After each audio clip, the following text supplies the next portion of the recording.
જય હાટકેશ. આજની મારી એક વાર્તા છે એ છે કીપ શાઇનિંગ. એક જંગલમાં સાપ હતો. એક દિવસ એને આગિયો દેખાયો.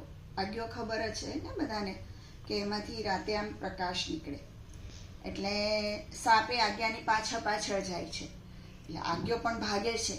પછી થોડા વખત આમ આગળ રહીને એને કે લાવને થોડું હિંમત કરીને પૂછવા દે. એટલે પાછળ ફરીને સાપને કહે છે કે મેં તારું ક્યાંય બગાડ્યું હતું? તે ક્યારેય તને હેરાન કર્યો છે? સાપ કે ના. તને કોઈ કષ્ટ પહોંચાડ્યું છે? સાપ કે ના. તું મને ખાઈ જઈશ તો તારું પેટ ભરાવાનું છે? સાપ કહે ના. મેં તને ક્યાંય બદનામ કર્યો છે? તને તારા રસ્તામાં કાંઈ ડિસ્ટર્બન્સ મેં આપ્યું છે? કોઈ દિવસ કર્યું છે? સાપ કે ના. તો ભાઈ તું મને શું કામ ખાવા માટે ઈચ્છે છે? શું કામ તારે મને મારી નાખવો છે? સાપ કહે કે આજ્ઞા તારી વાત તો સાચી છે કે તે મને હેરાન નથી કર્યો, તે ક્યારેય મારી સળી નથી કરી. તું તારા રસ્તે, હું મારા રસ્તે, ક્યારેય તે મને કાંઈ જ નથી કર્યું, કાંઈ મારું બગાડ્યું નથી. પણ આ તારો જે પ્રકાશ છે ને એ મને નથી ગમતો. આ તારો પ્રકાશ જોઈને મને કાંઈક થઈ જાય છે. એટલે તને મારી નાખું ને તો તારો પ્રકાશ કાયમ માટે જતો રહે.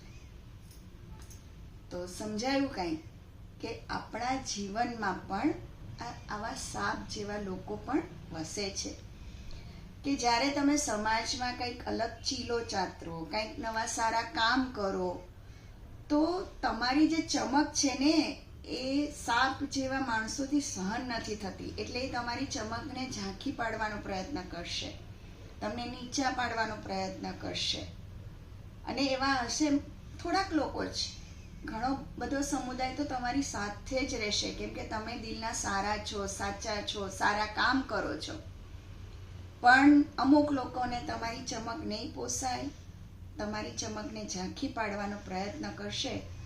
પણ એ લોકો એ નહીં સમજે કે કોઈની લીટી નાની કરવા કરતાં પોતાની લીટી મોટી કરવી એ વધારે સારું છે. એટલે આપણે આપણા જીવનમાં આપણી ચમક ક્યારેય ગુમાવવાની નથી. Let's shine our selves and keep shining forever. દુનિયાને જે બોલવું હોય, જે વાંધો હોય જવા દો. આપણે આપણી ચમક ક્યારેય ગુમાવવાની નથી, ખોવાવાની નથી. ઉલટાની એ ચમક ખૂબ વધારે ચમકે, એકદમ શાઇન થાય એવા આપણે કામો કરવાના છે. આભાર. આજે આપણી વિરાસતની એક વાર્તા આપણે બધાએ ખૂબ માનેલી છે, પણ આટલી જૂની હોવા છતાં આજે પણ સાંપ્રત સમાજમાં એટલી જ અભિપ્રેત છે. અને આ તો જાણીતી વાર્તા છે એમ કરીને અડધેથી મૂકી ન દેતા આના અંતમાં થોડુંક પરિવર્તન અને આપના પ્રતિભાવ માગેલા છે. તો વાર્તા આમ હતી. એક ગુરુ અને શિષ્ય આમ ફરતા ફરતા એક ગામમાં આવીને ઊભા રહ્યા. એક ધર્મશાળામાં ગુરુએ વિશ્રામ લીધો અને શિષ્ય ગામમાં બધું ખરીદી કરવા અને બધું જોવા માટે નીકળ્યો. અચાનક શિષ્ય ઝડપથી પાછો આવ્યો અને એકદમ રાજી થતા થતા ગુરુજીને કહે, ગુરુજી આ ગામમાં તો બહુ જલસા છે કે પાલકની ભાજી અને પેડા બધું એક જ સરખા ભાવમાં મળે છે કે. ગુરુએ તરત પોતાની થેલી ઉપાડી, હાલો આ ગામમાં નથી રહેવું. શિષ્ય કહે, આ ગામમાં તો જલસા છે કે આ ગામમાં શું કામ નથી રહેવું તમારે? મીઠાઈ બધી ભાવ મળે છે ને શાકભાજી પણ એ બધું મળે છે, ટકે છે ને ભાજી ને ટકે છે ને કાજા. ગુરુ કે તારે રોકાવું તો રોકા, હું તો જાઉં છું. ગુરુ નીકળી ગયા. શિષ્ય અહીં રોકાઈ પડ્યો. હવે એ જ રાત્રે એક ઘટના બની. એક ચોર એક કોઈ સજ્જનને ઘેર આમ દિવાલ તોડીને બાકોરું પાડીને અંદર ખાતર પાડવા માટે ગયો. થયું એવું કે બાકોરું પાડવા ગયો એટલે દિવાલ ચોર ઉપર પડી અને ચોર મરી ગયો. ચોરની માએ રાજાને ફરિયાદ કરી કે મારો દીકરો આ દિવાલ પડી ગઈ એટલે મરી ગયો છે. રાજાએ તો તરત ગરધણીને બોલાવ્યો કે ભાઈ આ તારી આવી નબળી દિવાલ કેમ ચાલે? કે આમાં એક ચોર મરી ગયો કે.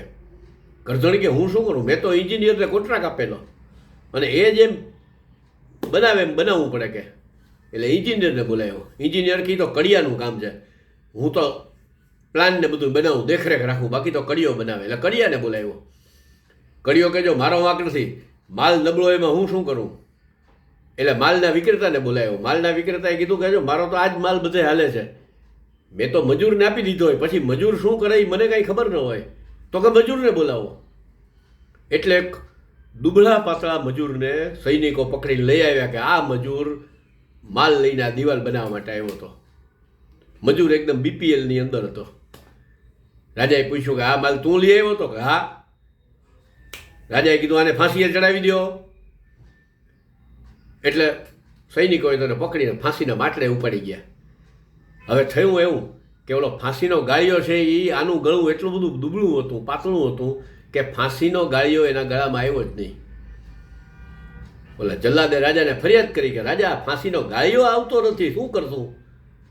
રાજા કહે તો પછી જેના ગળામાં ફાંસીનો ગાળિયો આવે એને પકડી આવો. એટલે સૈનિકો વળી ગામમાં ગયા અને ઓલો શિષ્ય જે ખાઈ પીને તગડો થઈ ગયેલો એ જ એના ધ્યાનમાં આવી ગયો કે પકડો આને. એટલે શિષ્યને પકડીને પાછો લઈ આવ્યા અને કીધું કે આનું ગળું બરાબર ફિટ થાય છે, આને પાછી દઈ દો. શિષ્ય તો બિચારો બેબાકડો થઈ ગયો, હવે ભાઈ સાહેબ હાથે પગે પડી ગયો, ગુરુજી મને બચાવો, ગુરુજી મને બચાવો. અંત તમને ખબર છે, ત્યારે હાઈકોર્ટ, સુપ્રીમ કોર્ટ એવું કાંઈ હતું નહીં, રાજાનો હુકમ જ ફાઇનલ રહેતો. અને એ વખતે ની જે આ ઘટના છે એને આજના પુલ તૂટવા સાથે, હોળીમાં ડૂબી જવા સાથે કે મરકાન ધરાશાયી થવા સાથે કોઈ તમે સરખાવતા નહીં. અંતમાં એવું બન્યું કે ગુરુએ આવીને એમ કહ્યું કે આ સરસ મજાનું નક્ષત્ર છે અને આ મુહૂર્તમાં જે કોઈ ફાંસીએ ચડશે એને સ્વર્ગલોકમાં અપ્સરા મળશે. એટલે રાજાએ કીધું કે મને ફાંસીએ ચડાવી દો. તમે બધા સમજદાર છો એટલે જાજુ વિવરણ નથી કરતા. આપના અભિપ્રાય ચોક્કસ તે ચોક્કસ આવકાર્ય છે. આપણે શિષ્ય બનવું કે મજૂર બનવું કે શું કરવું, આપના અભિપ્રાય ચોક્કસ આવકાર્ય. અસ્તુ, આભાર. નમસ્કાર, હું હિના દિનેશચંદ્ર ધોળકિયા, વડોદરાથી. 14મી ફેબ્રુઆરીએ વેલેન્ટાઇન ડે ગયો ને, બધાને હેપી વેલેન્ટાઇન ડે. ચલો આપણે નાનકડા, એક નાજુકડા, એક મસ્ત નાનકડો પ્રેમની વાતો કરશું. તે દિવસે પપ્પાએ તેની દીકરીને ખૂબ માર્યું, તમાચા મારી દીધા. અને દીકરીનો વાંક શું હતો કે ભાઈ એના પપ્પા એક જરીના કાગળો વેચવાનો, એક ગિફ્ટ બોક્સ વેચવાનો ધંધો કરતા હતા.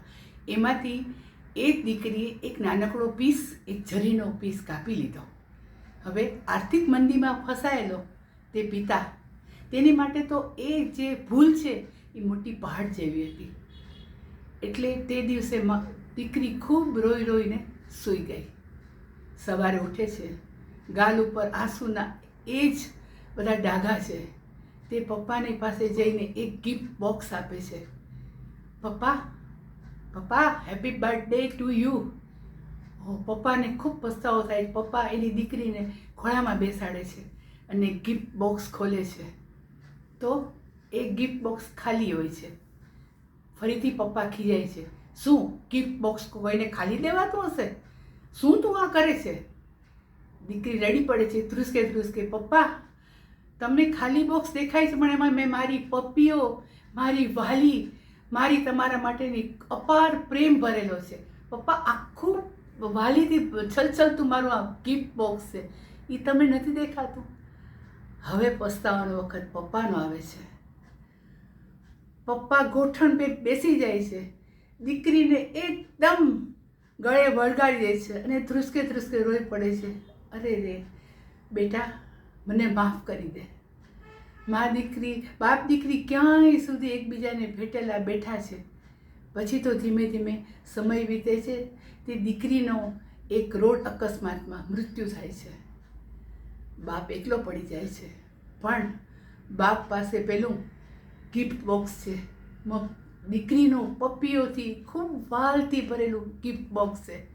જ્યારે પપ્પા એકલો પડી જાય, જ્યારે પપ્પાને ક્યાંય ન ગમે, જ્યારે પપ્પા હતાશ થઈ જતો ત્યારે એ ગિફ્ટ બોક્સ ખોલતો, એ ગિફ્ટ બોક્સને પોતાની ભેગો જ રાખતો. રાત્રે સૂતા બેસતા કાયમ માટે બોક્સ એનું ભેગું જ હોય. એને જીવનનો એક સધિયારો હતો, જીવનનું શક્તિબળ મળતું, જીવન જીવવાની એક મજા આવતી હતી એ ગિફ્ટ બોક્સમાંથી. ક્યારેક પપ્પા રડી પણ રહેતા. બસ આપણી પાસે પણ આપણા બાળકોનું ગિફ્ટ બોક્સ હોય જ છે. આપણે પણ જ્યારે મુશ્કેલીમાં મુકાઈએ ને, જ્યારે હતાશ થઈએ ને, ત્યારે એ ગિફ્ટ બોક્સને આપણે ગળે વળગાડવાનું છે. અસ્તુ. જય હાટકેશ, જય અંબે. આજે વેલેન્ટાઇન ડે છે અને બધા પોતપોતાની રીતે વેલેન્ટાઇન ડે એટલે પ્રેમનો દેખાડવો, પ્રેમ પ્રગટ કરવો.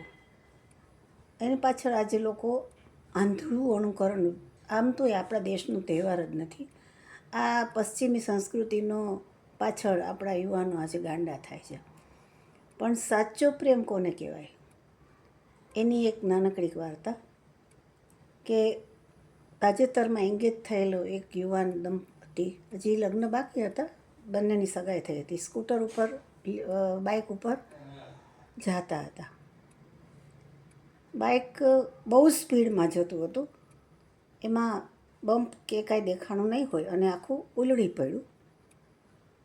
વાગ્યું નહીં બંનેને, પણ હાથમાંથી ઘડિયાળને બેન યુવતીના હાથમાં ફોન હતો મોંઘો, એ પડી ગયો ત્યાંથી. એકદમ પેલો યુવાન છે રાડારાડી કરવા માંડ્યો કે આ શું. પેલી યુવતીએ પણ એકદમ રાડારાડી કરી કે આ કેવી રીતે બાઇક ચલાવ્યું, આ તો એમ કે અત્યારે બધું હાથમાંથી પડી ગયું, અંધારામાં મળશે કેવી રીતે. બધું ગોતવા માંડ્યા, હાથમાંથી ઘડિયાળ ને પર્સ ને બધું પડ્યું હતું, અમુક વસ્તુ મળી, પણ જે પેલી યુવતીનો ફોન હતો એ ન મળ્યો. ફોન પેલો યુવાન એકદમ ચિલ્લાઈ ગયો કે મેં હમણાં જ તને ગિફ્ટ કર્યો તો, આટલો મોંઘો 15,000નો ફોન હતો, 20,000નો, અને હવે તે ખોઈ નાખ્યો, હવે આને કેવી રીતે મળશે. થોડે દૂર એક ખાડા જેવું હતું, ચોમાસાનો ટાઈમ હતો, અને ખાડામાં અંદર એવું લાગતું હતું કે ત્યાં કંઈક જરજીવાત પણ હોઈ શકે, અને ખાડામાંથી ફોનની અજવાળું અંદર બહાર આવતું હતું, અને એવું લાગ્યું કે ખાડામાં છે પણ હાથ કેવી રીતે નાખવો. ત્યાં સામે એક ઝૂંપડામાં લાઇટ બળતી હતી, એટલે પેલો યુવાન તરત એક ઝૂંપડા પાસે ગયો કે ભાઈ, આ ખાડામાં મારો મોબાઈલ પડી ગયો છે, મને કાઢી આપશો તો હું તમને 10 રૂપિયા આપીશ. એટલે પેલા ભાઈએ કીધું કે ખાડામાં તમે વાત કરો છો ને ત્યાં હમણાં આમ તો સરપ હમણાં જ એમાં કદાચ ગયો છે, પણ કે તમે કાઢી આપો તો સારું, જરાક તો છડાઈથી પેલા યુવાને કહ્યું. પેલો માણસ બિચારો ત્યાં ગયો, જોયું, અને અંદર લાઇટ દેખાતી હતી ફોનની, કે તમે કેટલા મને 10 રૂપિયા આપશો ને, એટલે કે હા હા હું આપીશ તને 10 રૂપિયા. એટલે પેલા યુવાને હિંમત કરી, પેલા માણસ ગરીબ માણસ હતો, મજૂર, એણે હિંમત કરી હાથ નાખી અને અંદરથી મોબાઈલ કાઢી લીધો. મોબાઈલ કાઢીને એના હાથમાં આપ્યો, એટલે પેલા ભાઈએ 10 રૂપિયા, 10 જ રૂપિયા આપ્યા. એને જરાય દયા પણ ના આવી કે એક તો મને જવાબ દે કે તે 10 રૂપિયા માટે તારી જીવ જોખમમાં કેમ નાખ્યો. ત્યારે પેલા માણસે જે કહ્યું ને, ખરેખર આપણા રૂવાડા ઊભા થઈ જાય કે મારી પત્નીને 2 દિવસથી તાવ આવે છે, પણ હમણાં જ લગ્ન થયા છે મારા, પણ ડૉક્ટર એમ કહે છે કે જો 10 રૂપિયાની દવા છે, તું 10 રૂપિયા લઈને આવ તો જ તારી પત્નીની ટ્રીટમેન્ટ કરીશ, નહીં કરું. એટલે આનાથી હું એની ટ્રીટમેન્ટ, એની દવા લેવા જાઉં છું હમણાં. એ ગમે એમ કરીને બચાવવા માટે થઈને મેં મારો જીવને જોખમમાં નાખ્યો હતો. આ સાચો પ્રેમ છે. આજના યુવાનો આ પ્રેમને શું જાણી શકે, કોઈ સમજી પણ નહીં શકે, પરંતુ ખરેખર એ બહુ ફિકરની વસ્તુ છે કે આજના યુવાનોને પ્રેમની પાછળ આંધળું અનુકરણ કરે છે. એને બદલે જો સાચા પ્રેમને સમજી શકે તો સાચો પ્રેમ કોને કહેવાય એ જો સમજે તો મેં આ નાનકડી વાર્તા કરી છે કે સાચો પ્રેમ આને કહેવાય. જય હાટકેશ.